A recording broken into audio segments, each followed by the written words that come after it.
¿Cómo están, queridos alumnos? Bueno, para compartir el día de hoy también con ustedes nos toca el día de hoy trabajar temas consecutivos. Sí, vamos a trabajar el tema del tercer militarismo desde 1930, ¿sí? En el transcurso de esos años al año 1939, ¿sí? En el curso de Historia del Perú, descubriendo nuestro pasado. ¿Ah? A ver, el tercer militarismo. ¿Por qué le llamamos militarismo? Vamos a ver. El periodo de la historia del Perú republicana entre el año 1930 y 1939 surge por el vacío político existente y la inoperancia de las agrupaciones políticas tradicionales frente a los nuevos movimientos sociales.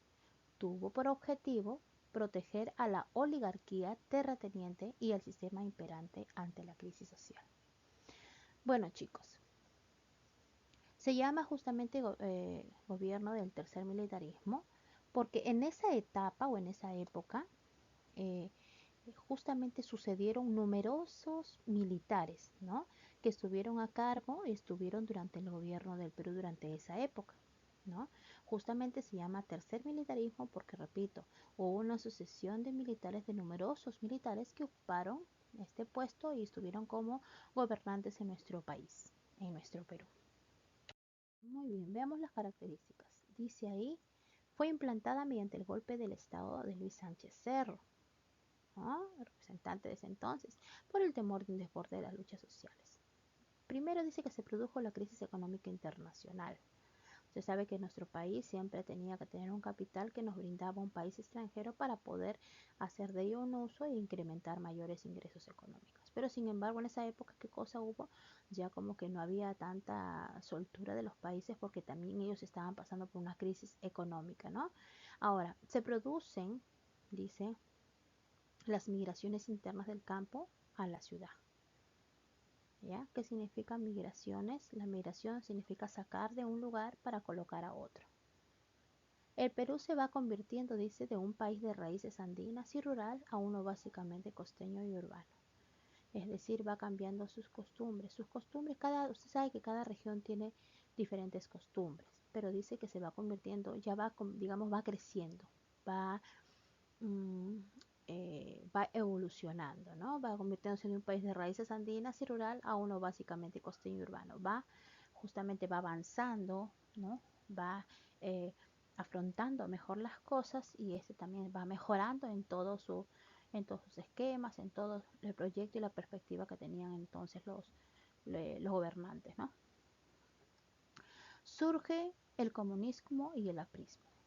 Es decir, el comunismo encargado de que el comunismo estaba encargado de la doctrina, como bien sabemos, de toda la doctrina es enseñanza, la doctrina es la enseñanza, ¿no? Cuando hablamos de la economía, doctrina económica, política y social, ¿no? Que se encargaba de distribuir los bienes de manera legislativa, ¿no? Esa era supuestamente la forma comunista. Y el aprismo, quien estuvo a cargo de quién, del aprismo, ¿quién fue? Justamente fue quién, Víctor Raúl Haya de la Torre. Él estaba a mando en ese entonces del aprismo. Se produce la represión de líderes políticos también. Es lo que hubo en ese entonces. Esas son las características más sobresalientes de esta situación, ¿no es cierto? De este tercer militarismo. Muy bien, vamos a ver el gobierno, bueno, vamos a ver los gobiernos del primer militarismo. Vamos a ver solamente dos gobiernos. Vamos a iniciar con el gobierno de Luis Sánchez Cerro, ¿sí? Es el personaje, nuestro expresidente en esos años, 1931, quien gobernó entre los años 1931 a 1933, ¿no? Acá tenemos su fotografía al extremo derecho de la diapositiva. Este expresidente otorgó el derecho a voto a la mujer en las elecciones municipales. Es que nos otorgó a las mujeres, les dio inicio a que la mujer también tenga su elección, participe en las elecciones municipales, ¿no? Dice que en esa época también en su gobierno, durante su periodo de gobierno, se aprobó la constitución política del año 1933, el día 9 de abril de 1933, del mismo año. Se empezó a construir la carretera central y el banco industrial. Fueron obras que él realizó. Este personaje, este expresidente, cerró, dice, la Universidad de San Marcos, ¿sí? Ustedes conocen. ¿Cuántos han escuchado ustedes la Universidad de San Marcos, la tan reconocida Universidad de San Marcos? Pues él la cerró, ¿no? Dice, reprimió actos subversivos como el de Trujillo del 7 de julio de 1932, en el cual se dio la matanza de Chanchán, en donde murieron muchos apristas. Bueno, debido a esta situación, lamentablemente hubo una confrontación en la cual dio como resultado lamentable la muerte de muchos apristas.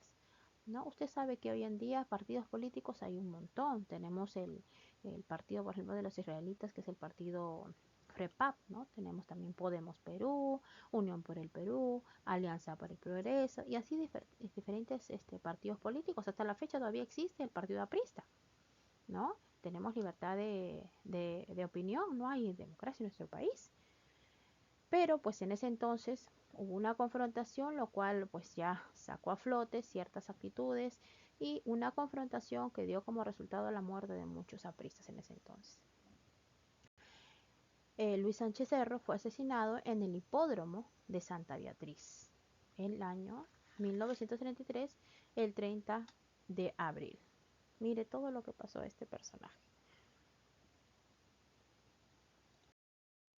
Bueno, vamos a hablar del año de la barbarie. Dice, con ese nombre vamos a utilizar nuestro puntero, con ese nombre se conoce al año de 1932, porque esto se origina ahí, por la cantidad de hechos violentos en los que el APRA tuvo el rol principal junto a la FFAA, que significa Fuerzas Armadas, ¿ya? Tanto el APRA, ya el partido aprista, como tuvo como rol principal, dice, junto a quién, a las Fuerzas Armadas, ¿no? Y esto es que se desencadenó justamente un hecho violento entre los dos. ¿Qué pasa que hicieron? Dice que aplicaron también y bueno, pues hubieron ciertas confrontaciones. Debido a los cambios que hubieron, pues se dio una incompatibilidad, digamos, de pensamientos, ¿no? Y bueno, pues usted sabe que el pensamiento va acompañado de la acción, así que definitivamente durante esta mención del año de la barbarie se le conoce así justamente porque dice acá por la cantidad de hechos violentos en los que el APRA tuvo el rol principal junto a quién, a las Fuerzas Armadas, imagínese usted. Y si bien el partido aprista nunca reconoció el gobierno de Sánchez Cerro, porque el partido aprista, si es muy cierto, el presidente Sánchez Cerro hizo muchas obras positivas, pero algunas también como que eh, no fueron, él se inmiscuyó, se involucró mucho, ¿no? Tanto así que él murió, pues, eh, ya como mencionamos en la diapositiva anterior, ¿no? El mismo año de su cierre de gobierno prácticamente. Entonces, eh, ocurrió de que el partido aprista, no, en este caso no reconoció el gobierno de Sánchez Cerro. Nunca reconoció, nunca valoró, digamos, el gobierno de Sánchez Cerro. Sin embargo, este personaje tampoco hizo nada para apaciguarlo. En vez de no mantener la calma, de repente hubo una situación en la cual se confrontó aún más y eso fue lo que dio un clima un poco tensionante y como confrontación y resultado dio pues justamente esa situación, esos hechos violentos. Dice, este tampoco hizo nada por apaciguarlo, por el contrario desencadenó la represión más violenta que se haya visto hasta el momento, tomando características de una guerra civil. Mire, debido a toda esta situación, el APRA no reconoció, nunca reconoció su gobierno de Sánchez Serra y bueno, que cada uno tiene la libertad de opinar, perdón, ¿no? Pero justamente el APRA, como estaba, digamos, confabulado porque tuvo el rol principal junto, dice, a las Fuerzas Armadas, pues lamentablemente esto originó un caos, porque Sánchez Cerro, lamentablemente, en vez de quedarse de repente, tomarlo por el lado amable, como se podría decir, ¿no? Apaciguar, como dice las cosas, lamentablemente que tuvo otra reacción y esto fue lo que desencadenó esa situación, ¿no? Esa represión violenta que imagínese, dio como resultado la guerra civil, que aún no se declaró, que no fue declarada, ¿no? Tomando características de una guerra civil no declarada. No fue declarada, pero sin embargo, la situación misma en la cual se encontraba tensionante, ¿no? Porque es, digamos, ¿no? Cuando hay una discusión entre uno y otro, entonces llega a tener un clima un tanto violento, agresivo, Es decir, no declararon, no fue declarada la guerra civil, pero sin embargo todas las características que presentaba por el comportamiento y las actitudes que se estaban dando, que se estaban desencadenando, es que tenían las características de una guerra civil, pero no fue declarada. Bueno, Oscar Benavides dice que este personaje gobernó entre los años 1933 y 1939. Clausura de partidos políticos y deportación de líderes políticos es lo que se realizó. Se construyó, dice, durante su gobierno el Palacio de Gobierno. ¿Ya? Se construyó durante su gobierno el Palacio de Gobierno que hasta la fecha está, ¿no? Usted sabe que el Palacio de Gobierno acá en Perú, donde se encuentra nuestro presidente, cada año también o cada cierto tiempo es remodelado, ¿no?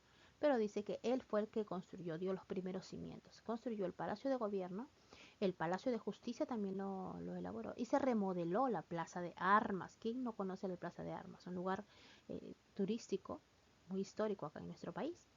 En lo económico se inició el crédito externo en el Perú. Se realizan redes de agua y desagüe, que es lo que hoy en día tenemos. Aunque hay lugares que hasta ahorita no tienen, no cuentan con desagüe, ¿no? Ni agua potable. Gente, por ejemplo, en diferentes conos de nuestro país, acá, no cuentan con agua y desagüe porque todavía no ha llegado. Entonces ellos compran por medio de cisternas, compran agua para poder almacenarlos en determinados contenedores, ¿no? Porque hasta esos lugares, hay lugares acá en Perú, acá en nuestra capital donde no hay todavía agua potable, ¿no? Pero en esa época dice que se realizan redes de agua y desagüe. Sí, se realizaron, pero hay algunos lugares que todavía no llegan. Entonces significa esto que hay determinado, hasta el momento, el presidente, que hasta la fecha estamos, no ha encontrado todavía esos lugares o no ha hecho nada por restablecer pues el agua y el desagüe en esos determinados lugares, un poco de repente aledaños, ¿no? Que han sido prácticamente olvidados, ¿no? Se construye la Panamericana, ¿no? Que es por donde nosotros el circuito de playas, toda la Panamericana para poder, ¿no? Eh, Justamente los carros particulares se transitan por ahí porque son los lugares más despejados, ¿no? La Panamericana es para llegar una forma más directa a un determinado lugar. En este gobierno de Oscar Benavides se construye la Panamericana. Dictó el Código Civil en 1936. Dice que reabrió. ¿Quién cerró? ¿Se acuerdan el anterior? ¿Se acuerdan quién cerró? El presidente anterior cerró. Él cerró la Universidad de San Marcos, ¿no? De la Serra. Sánchez Cerro fue el que cerró, pues. Sánchez Cerro fue el que cerró la Universidad de San Marcos, pero Oscar Benavides dice, reabrió la Universidad de San Marcos en el año 1935.